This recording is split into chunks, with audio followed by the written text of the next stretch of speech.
Hello बच्चों, जे जे example गुरु में आपका स्वागत है। मेरे इस चैनल को लाइक और सब्सक्राइब कीजिए और आगे पढ़ते रहिए। हम आज संयोजकता के चौथे भाग में पहुंच गए हैं।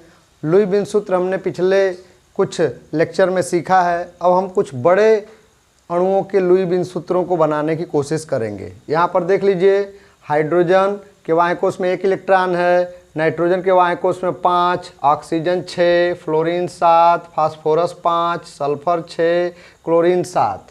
यहाँ पर ये समझने की कोशिश करिए कि हाइड्रोजन के बाह्य कोश में 1 इलेक्ट्रॉन है और एक इसको और चाहिए हीलियम के जैसा बनने के लिए, तो यह जो है 1 इलेक्ट्रॉन से साझा करेगा। नाइट्रोजन के बाह्य कोश में 5 इलेक्ट्रॉन है, यानी 3 इलेक्ट्रॉन इसे और चाहिए अष्टक भरने के लिए, यानी 3 इलेक्ट्रॉनों से ये साझा करेगा। ऑक्सीजन के बाह्य कोश में 6 इलेक्ट्रॉन है, 2 इलेक्ट्रॉन और चाहिए अष्टक पूरा करने के लिए, तो 2 इलेक्ट्रॉनों से ये साझा करेगा। उसी तरह से फ्लोरीन के बाह्य कोश में 1 इलेक्ट्रॉन है, अष्टक प्राप्त करने के लिए इसे 1 इलेक्ट्रॉन से साझा करना पड़ेगा, तो ये 1 इलेक्ट्रॉन से साझा करेगा। फास्फोरस के बाह्य कोश में 5 इलेक्ट्रॉन है, वैसे ही जैसे नाइट्रोजन के बाह्य कोश में था, तो ये भी 3 बॉन्ड बनाएगा।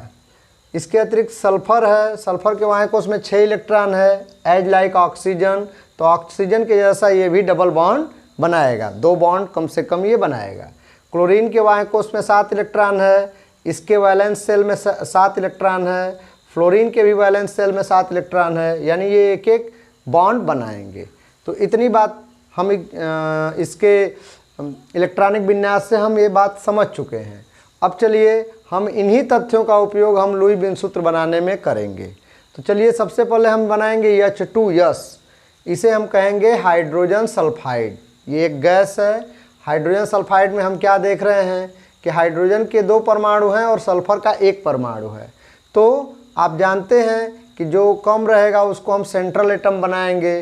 तो सल्फर का 1 ही परमाणु है, इसलिए इसको हम सेंटर में रखेंगे। हाइड्रोजन के 2 परमाणु हैं, इसलिए इनको हम साइड बाय साइड रखेंगे। और आपको यहाँ से पता ही है कि हाइड्रोजन 1 इलेक्ट्रॉन से ही साझा करेगा, तो 2 इलेक्ट्रॉन है, तो सल्फर के 1 इलेक्ट्रॉनों से हाइड्रोजन साझा कर लेगा, तो हाइड्रोजन का अष्टक भर जाएगा, ये हीलियम के जैसा हो जाएगा। तो चूंकि हाइड्रोजन ने सल्फर के 1 इलेक्ट्रॉनों को साझे द्वारा प्राप्त किया है, तो सल्फर भी हाइड्रोजन के 1 इलेक्ट्रॉनों को साझे द्वारा प्राप्त करेगा, तो सल्फर के बाह्य कोश में भी 8 इलेक्ट्रॉन हो जाएंगे और हाइड्रोजन के भी बाह्य कोश में 2-2 इलेक्ट्रॉन हो जाएंगे, यानी ये भी हीलियम के जैसा हो जाएगा। तो यहाँ पर देखिए, जब हम इसकी स्ट्रक्चर बनाएंगे तो yes single bond H single bond H बनाएंगे। और यहाँ पे क्या हम देख रहे हैं कि 2 लॉन पेयर ऐसे सल्फर के पास इलेक्ट्रॉन हैं, 2 जोड़ी ऐसे हैं जिन्होंने बंध बनाने में भाग नहीं लिया है, यानी ये लोन पेयर हैं। तो हम इनको यहाँ पे एक्सप्रेस कर देंगे, दिखा देंगे कि सल्फर के पास अभी 2 जोड़ी अनाबंधी इलेक्ट्रॉन युग्म है। आगे की गणनाओं में ये हमको काफ़ी कारगर सिद्ध होगा कि आखिर ये लोन पेयर क्या काम करेगा। आगे जब हम संकरण पढ़ेंगे, हाइब्रिडाइजेशन पढ़ेंगे, तो हाइब्रिडाइजेशन में ये काफ़ी कारगर साबित होगा। तो H2S, यहाँ पर 2 हाइड्रोजन है, 1 सल्फर है, तो इसका सूत्र हो गया H2S। अब गौर करिए, मैंने पहले ही बताया था कि ऑक्सीजन का जो वैलेंस सेल है वो सल्फर के वैलेंस सेल के जैसा ही है। ऑक्सीजन के वैलेंस सेल में 6 इलेक्ट्रॉन्स हैं, सल्फर के भी वैलेंस सेल में 6 इलेक्ट्रॉन्स ही हैं। मीन्स ऑक्सीजन 2 इलेक्ट्रॉनों से कोवैलेंट बॉन्ड बनाएगा, मतलब 2 कोवैलेंट बॉन्ड ये अवश्य बनाएगा। सल्फर भी ऐसे ही 2 कोवैलेंट बॉन्ड बनाएगा। तो जैसे H2S की संरचना हमने यहाँ बनाई है, वैसे H2O की भी संरचना ऐसी ही हो जाएगी। बस अंतर ये होगा कि S की जगह पे O हो जाएगा। हमने भाग 3 में इसको डिस्कस किया था, H2O को हमने बनाया था। तो चलिए, एक हमारा कंफर्म हो गया H2S। तो जब आप H2S को बना लेते हैं तो ऐसे ही H2O को भी बना लेंगे। अब चलिए, अब हम अगला मॉलिक्यूल पढ़ेंगे, वो है NH3। NH3 का लुई डॉट स्ट्रक्चर कैसे बनेगा। आप यहाँ फिर से आ जाइए, हम क्या देख रहे हैं, N है, N के वैलेंस सेल में 5 इलेक्ट्रॉन है, तो 3 इलेक्ट्रॉनों की अष्टक पूरा करने के लिए इसे ज़रूरत है। इसका अष्टक तभी पूरा हो पाएगा जब इसे 3 इलेक्ट्रॉन कहीं से मिल जाए। बाह्य कोश में 5 इलेक्ट्रॉन हैं, 3 और मिल जाएंगे तो 8 हो जाएगा। तो 8 करने के लिए यानी 3 प्राप्त करने के लिए ये एक संयोजी, हाइड्रोजन एक संयोजी है ना, एक बॉन्ड ही बनाता है, तो एक संयोजी 3 हाइड्रोजन परमाणुओं की ज़रूरत इसे पड़ेगी। नाइट्रोजन हाइड्रोजन से जब भी जुड़ेगा तो कम से कम 3 हाइड्रोजन परमाणुओं से नाइट्रोजन जुड़ेगा। तो चलिए देखते हैं, हाइड्रोजन को एक एक इलेक्ट्रॉनों की ज़रूरत है, नाइट्रोजन को कुल मिलाकर 3 इलेक्ट्रॉनों की ज़रूरत है। तो नाइट्रोजन हाइड्रोजन के एक एक इलेक्ट्रॉनों से यदि साझा कर लेगा तो नाइट्रोजन भी 3 उसके वाह्य कोश में और एक्स्ट्रा हो जाएंगे, यानी इसका भी अष्टक पूरा हो जाएगा। 5 था ही इसका खुद का, 3 इसे एक एक हाइड्रोजन से मिल जाएंगे, तो ये NH3 बन जाएगा। हमने देखिए बनाया है, N एक ही है, H 3 है, N कम है इसलिए हमने इसको सेंट्रल एटम बनाया है, और H अधिक है इसलिए हमने इसको साइड बाय साइड कर दिया है। चूँकि ये 3 है इसलिए हम इसको ट्रायंगल पे रखेंगे। ट्रायंगल पे रख के हमने ऐसा एक रफ डायग्राम बना लिया है। फिर इसके बाद एक्सटर्नल सेल में इलेक्ट्रॉन्स को यहाँ पर रिप्रेजेंट करेंगे। तो N के एक्सटर्नल सेल में 5 इलेक्ट्रॉन है, आप यहाँ देख रहे हैं। हाइड्रोजन के एक्सटर्नल सेल में यानी वैलेंस सेल में एक एक इलेक्ट्रॉन है, यानी 3 हाइड्रोजन है। तो ये तीनों हाइड्रोजन एक नाइट्रोजन के एक एक इलेक्ट्रॉनों से साझा कर लेगा, तो हाइड्रोजन हीलियम के जैसा हो गया, यानी उसका अष्टक भर गया। नाइट्रोजन भी बदले में चूँकि एक एक इलेक्ट्रॉन इसने हाइड्रोजन को साझे में दिया है, तो नाइट्रोजन भी इनके एक एक इलेक्ट्रॉनों से साझा कर लेगा। 5 इसका था, 3 इलेक्ट्रॉन इसको 3 हाइड्रोजन से मिल गए, तो इसका भी अष्टक भर गया। 2 ये 2 4, ये 2 6 और ये 2 8 है। अभी यहाँ पर इस चित्र में आप देख रहे हैं, इस फिगर में आपको ये दिख रहा होगा कि नाइट्रोजन के 5 जो इलेक्ट्रॉन हैं, इसमें से 3 इलेक्ट्रॉन तो शेयरिंग में भाग लिए हैं, शेयरिंग में ये इन्वॉल्व हो रहे हैं, लेकिन 2 इलेक्ट्रॉन ऐसे हैं जो शेयरिंग में इन्वॉल्वमेंट उनकी नहीं है। तो जिनकी शेयरिंग में इन्वॉल्वमेंट नहीं है उन इलेक्ट्रॉनों को हम लोन पेयर कहेंगे। तो लोन पेयर एक जोड़ी नाइट्रोजन के पास रह जाएगा और ऐसी एक संरचना बन जाएगी, N single bond H, N single bond H, N single bond H और N पे एक लोन पेयर हम शो कर देंगे, या NH3 ऐसे बन जाएगी। ऐसे ही देखिए PH3 भी बन जाएगा। PH3 इसलिए बन जाएगा क्योंकि इसके भी एक्सटर्नल सेल में 5 इलेक्ट्रॉन है, 3 की ज़रूरत है। तो एक संयोजी 3 हाइड्रोजन से ये क्रिया कर लेगा और एक संयोजी 3 हाइड्रोजन से क्रिया करके ये PH3 बना लेगा। ऐसे ही PCl3 भी बन जाएगा क्योंकि Cl है, ये भी एक संयोजी है, इसको भी अष्टक पूरा होने के लिए एक ही इलेक्ट्रॉन की ज़रूरत है। तो जैसे NH3 बना है वैसे PH3 बनेगा, वैसे ही PCl3 बनेगा, वैसे ही PF3 बनेगा, वैसे ही PI3 भी बन जाएगा। यहाँ पर ध्यान रखिएगा कि PH3 को हम फास्फीन कहते हैं और PCl3 को हम PCl3 को फास्फोरस ट्राइक्लोराइड कहते हैं, PF3 को फास्फोरस ट्राइफ्लोराइड कहेंगे और PI3 को फास्फोरस ट्राई आयोडाइड कहेंगे। तो ये हमने एक तीर से कितने निशानों को हमने लगाया है, मतलब एक को हमने सीख लिया तो उससे हम कई अणुओं की संरचना को बना ले रहे हैं। अब चलिए, अभी तो हमने यहाँ 2 डिजिट में पढ़ा, अब 3 डिजिट में हम पढ़ते हैं, यानी 3 परमाणुओं के संयोग के बारे में पढ़ते हैं और देखते हैं कि आखिर इनको हम कैसे बनाएंगे। तो देखिए ये है H2CO3, इसको बोलेंगे हम कार्बोनिक अम्ल। ये कार्बोनिक अम्ल है। तो एक बात ध्यान रखिएगा कि जब भी किसी अम्ल की जो लुईस संरचना हम बनाएंगे और अगर वो ऑक्सो अम्ल है, मीन्स अगर उसमें ऑक्सीजन है, H2CO3 कार्बन का ऑक्सो अम्ल है। ऑक्सो अम्ल हम पढ़ेंगे अगली वीडियो में अपने कि ऑक्सो अम्ल किसे कहते हैं, ये 12th के सिलेबस में है।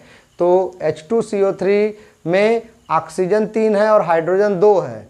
तो जिस अम्ल में ऑक्सीजन और हाइड्रोजन होगा, हम ध्यान रखेंगे कि हाइड्रोजन को सीधे ऑक्सीजन से जोड़ने का प्रयत्न करेंगे। इस छोटी सी ट्रिक को आप ध्यान रखेंगे। बाकी ट्रिक्स पुरानी ही हैं। इसमें हम देख रहे हैं कि हाइड्रोजन के 2 परमाणु हैं, कार्बन का एक ही है, ऑक्सीजन के 3 परमाणु हैं, मतलब कार्बन का सबसे कम है। तो जो सबसे कम है उसको हम सेंटर में रखेंगे, वो सेंट्रल एटम हो गया। फिर अभी जैसे मैंने बताया कि हाइड्रोजन को ऑक्सीजन के साथ जोड़ने का प्रयत्न करेंगे। हाइड्रोजन को तो एक ही इलेक्ट्रॉन चाहिए। तो ये दो हाइड्रोजन है तो 2 ऑक्सीजन से एक इलेक्ट्रॉन की साझेदारी अगर ये चाहे तो कर सकता है। हमने वही किया है, हाइड्रोजन के 1 इलेक्ट्रॉन की साझेदारी इस ऑक्सीजन से, हाइड्रोजन के 1 इलेक्ट्रॉन की साझेदारी इस ऑक्सीजन से करा दिया है। तो जब एक इलेक्ट्रॉन ऑक्सीजन को मिल गया हाइड्रोजन से तो इसके वाह्य कोश में अब 7 इलेक्ट्रॉन हो गए। अभी भी इसको 1 की ज़रूरत है। तो 1 की ज़रूरत अपनी पूरी करने के लिए ये कार्बन के 1 इलेक्ट्रॉन से साझा कर लेगा, तो इसका अष्टक भर गया। इन द सेम वे यहाँ भी जो ऑक्सीजन है इसके में भी 7 हो गया है हाइड्रोजन से बंध बनाने के बाद। तो ये भी कार्बन के 1 इलेक्ट्रॉन से साझा कर लेगा। और अभी कार्बन के पास 2 इलेक्ट्रॉन ऐसे हैं जिन्होंने साझा नहीं किया है और कार्बन का अष्टक भी अभी नहीं भरा है। हमारे पास अभी 1 ऑक्सीजन और है, उस ऑक्सीजन को 2 इलेक्ट्रॉन की साझे की ज़रूरत है। वो कार्बन के इन दोनों इलेक्ट्रॉनों से साझा करके इसका अष्टक भी भर जाएगा। इस तरीके से हम क्या देखते हैं कि कार्बन का 2 ये 4, 2 ये 6 और 2 ये 8, कार्बन का भी 8 हो जा रहा है, यानी इसका भी अष्टक पूरा हो जा रहा है। तो अब हम इसी को जैसे जैसे हमने शेयरिंग किया है उसी के हिसाब से बॉन्ड बनाने की कोशिश करेंगे। हम देख रहे हैं कि कार्बन ऑक्सीजन से 1 इलेक्ट्रॉन का साझा किया है तो कार्बन ऑक्सीजन के बीच हमने सिंगल बॉन्ड लगाया है। उसी तरीके से कार्बन का 1 इलेक्ट्रॉन हाइड्रोजन के 1 इलेक्ट्रॉन से साझे से बंधा है, इसलिए ऑक्सीजन और हाइड्रोजन के बीच में हमने सिंगल बॉन्ड लगाया है। ऐसे ही दूसरे भी ऑक्सीजन के साथ ऐसा ही है। ये ऑक्सीजन इस कार्बन के साथ 1 इलेक्ट्रॉन की शेयरिंग किया है, इसलिए हमने सिंगल बॉन्ड लगाया। ये ऑक्सीजन इस हाइड्रोजन के साथ 1 इलेक्ट्रॉन की शेयरिंग किया है, इसलिए हमने सिंगल बॉन्ड लगाया। और कार्बन के 2 इलेक्ट्रॉनों ने ऑक्सीजन के 2 इलेक्ट्रॉनों से शेयरिंग की है, इससे C डबल बॉन्ड हमने O लगाया है। और जब हम इसको कंडेंस कर देंगे, मतलब जब हम इनको सबको जोड़ देंगे तो इन सबको जोड़ने पर ये सूत्र हमारे सामने आ जाएगा H2CO3। तो इस तरीके से हमने क्या देखा कि हम H2S की संरचना बना लेंगे, वो कैसे बनेगी। ऐसे ही NH3 की संरचना बना लेंगे, वो कैसे बनेगी। और उसके साथ कुछ ऐसे भी अणु हैं जो NH3 के जैसे हैं, उनकी संरचना भी बन गई। H2CO3 यह एक अम्ल है, इसकी संरचना भी हमने यहाँ पर बना ली। तो ये सारी चीज़ें आप ध्यान रखिएगा। इसके अलावा इस बात का ध्यान आप रखेंगे तो आपको ये बनाने में आसानी होगी कि किस तत्व के बाह्य कोश में कितने इलेक्ट्रॉन कम हैं, और अगर कम हैं तो वो किस तरह से साझेदारी करके अपने अष्टक को पूरा कर लेगा। तो इस तरीके से हम लोग पढ़ेंगे। हम आगे और भी जटिल जटिल अणुओं के बारे में पढ़ेंगे कि जटिल अणुओं को हम कैसे बनाएंगे। अब हम अष्टक के विस्तार को जानने की कोशिश करेंगे। अब अगली चीज़ अष्टक का विस्तार है। तो अब हम एक नई चीज़ को पढ़ने की कोशिश करेंगे। अब तक हमने क्या सीखा? अब तक हम ये सीखते आ रहे हैं कि सभी तत्व अपने अष्टक को पूरा करने का प्रयत्न करते हैं, लेकिन अब आप एक चीज़ और समझ लीजिए कि पीरियड 2 मतलब दूसरे आवर्त के जो तत्व हैं, जैसे lithium, beryllium, boron, carbon, nitrogen, oxygen और फ्लोरीन, ये हर हालत में अपने बाह्य कोश में केवल 8 ही इलेक्ट्रॉन रख पाएंगे। मतलब अगर ये चाहें तो अपने अष्टक का विस्तार नहीं कर सकते, इसलिए मैंने यहाँ पे लिखा है नॉन एक्सपेंडेबल। इनके अष्टक का विस्तार नहीं हो सकता है। अब आप पूछेंगे क्यों नहीं हो सकता है? तो इनके अष्टक का विस्तार इसलिए नहीं हो सकता है क्योंकि इनमें d ऑर्बिटल्स नहीं पाए जाते हैं। इनमें कुल मिलाकर के 2 ही कोश में पूरे के पूरे इलेक्ट्रॉन आ जाते हैं, एक K कोश और दूसरा L कोश। तो K कोश में 1s होता है, L कोश में 2s और 2p होता है। अगर L कोश है तो उसमें p ही होगा, d नहीं होगा। अगर तीसरा कोश आ जाएगा तो उसमें 3s, 3p और 3d भी होगा।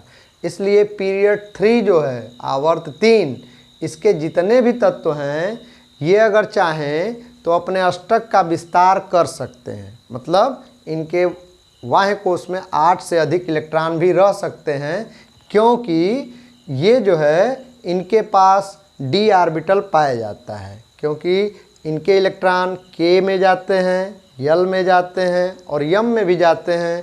इसलिए ये इनके पास d ऑर्बिटल है। अगर वो रिक्त है तो ये अपने अष्टक का विस्तार कर सकते हैं। यहाँ पर एक चीज़ देख लीजिए, N जो है N 3 Cl के साथ ही मिलकर के NCl3 बनाएगा, P भी 3 Cl के साथ मिलकर PCl3 बनाएगा। ऐसी स्थिति में तो इनके अष्टक बरकरार हैं। आपने पिछले अभी जो लेक्चर बीता है उसमें आपने देखा। लेकिन यहाँ पर देखिए हमने PCl5 बनाया है, मतलब P के वाह्य कोश में तो 5 ही इलेक्ट्रॉन हैं, 3 की ही ज़रूरत है, लेकिन इसने 5 Cl से साझा किया है, यानी अब P के वाह्य कोश में 8 की जगह पे 10 इलेक्ट्रॉन हो रहे हैं। इसका मतलब P जो है अपने अष्टक में विस्तार कर रहा है। ऐसे ही यश है, यश देखिए यहाँ अपने अष्टक में विस्तार कर रहा है। यश के वाह्य कोश में साझे के बाद 4 4 8 और ये 4 12 इलेक्ट्रॉन कुल मिलाकर के हो रहे हैं SO3 के केस में। ऐसे ही SO2 के केस में आप देख लीजिए, यश जो है वो कहाँ का है, तीसरे पीरियड का एलिमेंट है, यानी ये अपने अष्टक का विस्तार कर सकता है। तो यहाँ पर अष्टक का विस्तार देखिए इसने किया है, 4 4 8 और 2 10 इलेक्ट्रॉन इसके पास कुल मिलाकर के हो गए हैं। तो आप समझ लीजिएगा कि पीरियड 3 के जो तत्व हैं अपने अष्टक का विस्तार कर लेते हैं। आमतौर पर फास्फोरस, सल्फर और क्लोरीन के ऐसे बहुत सारे यौगिक देखे गए हैं जो अपने अष्टक में विस्तार किए होते हैं, यानी अष्टक विस्तार के फलस्वरूप ही बनते हैं। जैसे PCl5 अष्टक के विस्तार के फलस्वरूप बनता है। अगर फास्फोरस अगर अपने अष्टक का विस्तार नहीं कर पाता तो ये भी N की तरह से NCl3 ही बनाता, PCl5 ये नहीं बना पाता, PCl3 ही बनाता, PCl5 नहीं बना पाता। वैसे ही यश है, अगर ये भी O की तरह से अपने अष्टक का विस्तार नहीं कर पाता तो इसके वाह्य कोश में 8 ही इलेक्ट्रॉन होते, 10 कभी नहीं हो पाते या 12 कभी भी नहीं हो पाते। तो चलिए हम आगे यही पढ़ेंगे, इन्हीं की संरचना हम बनाने की कोशिश करेंगे। यहाँ पर फिर से आपको एक बार बता देना चाह रहा हूँ, अगर सेंट्रल एटम में 8 से अधिक इलेक्ट्रॉन है तो घबराने की ज़रूरत नहीं है, क्योंकि सेंट्रल एटम अगर ऐसा है जो अपनी वैलेंसी को एक्सपेंड कर सकता है, यानी फैला सकता है, वृद्धि कर सकता है, तो ऐसा हो सकता है। ये अष्टक नियम का एक अपवाद भी है। ऐसे आएगा क्वेश्चन कि अष्टक नियम के अपवाद बताइए क्या है, तो ये सब तीनों अणु जो हैं वो अष्टक नियम के अपवाद है। तो चलिए देखते हैं SO2 कैसे बन रहा है। देखिए यश के वाह्य कोश में 6 इलेक्ट्रॉन हैं और यश के साथ 2 ऑक्सीजन जुड़े हुए हैं, यानी इन दोनों ऑक्सीजन के भी वाह्य कोश में 6 इलेक्ट्रॉन हैं। इनको भी अपना 8 करना है, तो ये 2 इलेक्ट्रॉनों से साझेदारी कर लेंगे तो O का अष्टक भर गया, इस O का अष्टक भर गया। चूँकि इन्होंने यश के 2 इलेक्ट्रॉनों को लिया है तो यश भी इनके 2 इलेक्ट्रॉनों को लेगा। तो अब यश के वाह्य कोश में कुल मिलाकर के 4 4 8 और ये 2 10 इलेक्ट्रॉन हो जाएंगे। अभी यहाँ पर ये देखिए ये 2 इलेक्ट्रॉन जो हैं वो किसी से बंध बनाने में भाग नहीं लिए हैं, यानी अनाबंधी इलेक्ट्रॉन हैं, नॉन बॉन्डेड इलेक्ट्रॉन हैं, उनको हम यहाँ पर एक्सप्रेस कर देंगे। और यश से O ने 2 इलेक्ट्रॉनों का साझा किया इसलिए डबल बॉन्ड O, इस यश से O के 2 इलेक्ट्रॉनों ने साझा किया इसलिए यश डबल बॉन्ड O हो गया या SO2 हो गया। यहाँ पर ये देखिए लोन पेयर, एक लोन पेयर इसके पास है, यानी एक जोड़ी अनाबंधी इलेक्ट्रॉन है, ऐसा इलेक्ट्रॉन है जिसने किसी से साझा नहीं किया है, इसलिए इसको अनाबंधी हम कहेंगे। ऐसे ही जब हम SO3 बनाएंगे तो SO3 में एक यश है और 3 O है। आप जानते हैं कि यश के वाह्य कोश में 2 इलेक्ट्रॉनों की कमी है और तीनों O के वाह्य कोश में 2 इलेक्ट्रॉनों की कमी है, इसलिए ये तीनों ऑक्सीजन 3 तरफ से सल्फर के साथ साझा कर लेते हैं 2 इलेक्ट्रॉनों का, तो इनका अष्टक तो भर जाता है, लेकिन सल्फर के वाह्य कोश में अब आप देखेंगे तो 12 इलेक्ट्रॉन हो जाता है। तो ये जो है अष्टक का विस्तार यहाँ पर सल्फर अपना कर रहा है। तो ये बन गया यश से 2 इलेक्ट्रॉनों का साझा हुआ तो डबल बॉन्ड O, इस यश से 2 इलेक्ट्रॉनों का साझा हुआ तो डबल बॉन्ड O, और इस यश के साथ 2 इलेक्ट्रॉनों का साझा हुआ तो डबल बॉन्ड O, यानी SO3। ऐसे ही हम PCl5 के बारे में देखने की कोशिश करेंगे। P के वाह्य कोश में 5 इलेक्ट्रॉन है, Cl के वाह्य कोश में 7 इलेक्ट्रॉन है, P को 3 की ज़रूरत है, Cl को 1 की ज़रूरत है, लेकिन यहाँ पर Cl 5 जुड़ा है, यानी P के 1 इलेक्ट्रॉनों से 5 Cl ने 5 तरफ से साझेदारी की है, तो एक एक इलेक्ट्रॉनों को P के ले करके इन्होंने अपना अष्टक पूरा कर लिया है। बदले में P ने भी इनसे एक एक इलेक्ट्रॉनों को लिया है, तो P के साथ 5 Cl सिंगल बॉन्ड से ऐसे जुड़ जाएंगे। तो P single bond Cl, single bond Cl, single bond Cl, single bond Cl और सिंगल बॉन्ड Cl हो जाएगा, यानी PCl5 का अणु ऐसे ही बन जाएगा। तो देखिए अब हमने यहाँ पर सहसंयोजी बंधों के बारे में कुछ पढ़ा है। अभी हम और भी लुईस संरचनाओं के बारे में आगे पढ़ेंगे। हम अगली वीडियो में हम लोग उप सहसंयोजी बंध यानी कोऑर्डिनेट बॉन्ड्स के बारे में पढ़ेंगे। कोऑर्डिनेट एक नया बॉन्ड है, सहसंयोजी बंध का ही वो भी एक एक्सप्लेनेशन है, उसी का वो भी एक रूप है। तो हम कोऑर्डिनेट बॉन्ड के बारे में पढ़ेंगे नेक्स्ट वीडियो में।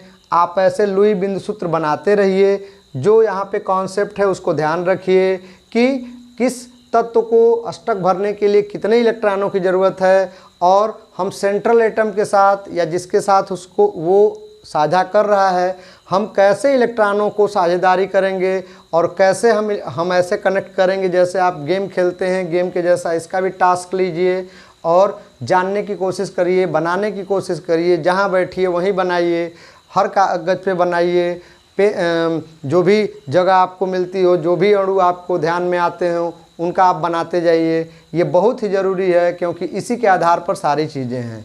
जब आप केमिस्ट्री पढ़ रहे हैं और केमिस्ट्री जो है उसमें अणु आपको पढ़ना ही है, अणुओं की अभिक्रियाएं पढ़नी है, उसकी संरचना पढ़नी है। तो यदि हम किसी अणु की संरचना नहीं जान पाएंगे, उनके बॉन्ड्स के बारे में नहीं जान पाएंगे, बॉन्डिंग अरेंजमेंट नहीं जान पाएंगे, तब तक हम उस अणु को अच्छी तरीके से नहीं जान पाएंगे और वो कैसे अभिक्रिया करेगा ये भी हम नहीं जान पाएंगे। इसके अलावा बॉन्ड लेंथ, इसके अलावा बंध कोटि यानी बॉन्ड ऑर्डर, इसके अतिरिक्त हाइब्रिडाइजेशन यानी संकरण और अनुनाद रेजोनेंस, इसके अतिरिक्त फार्मल चार्जेज, ये कुछ हम नहीं जान पाएंगे। तो ये सारी चीज़ें इन्हीं पे डिपेंड करेंगी। इसलिए सबको लुई डॉट फार्मूला और स्ट्रक्चरल फार्मूला बनाने का ढंग आना चाहिए। हम अगली वीडियो में ये भी डिस्कस करेंगे कि बिना लुई डॉट स्ट्रक्चर के हम सीधे सीधे बॉन्ड फार्मूला कैसे बनाएंगे, बॉन्ड्स कैसे बनाएंगे। तो बच्चों आज के लिए इतना ही। आप मेरे वीडियो पर मेरा सपोर्ट कर रहे हैं, मुझे लाइक और सब्सक्राइब कर रहे हैं, बच्चों का साथ मेरे साथ बना हुआ है।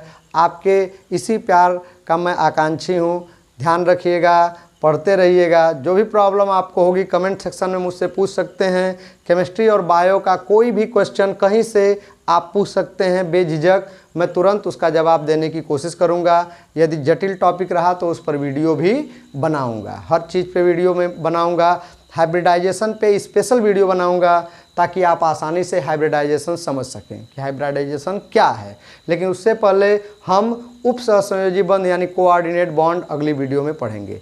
वीडियो देखते रहने के लिए थैंक्स।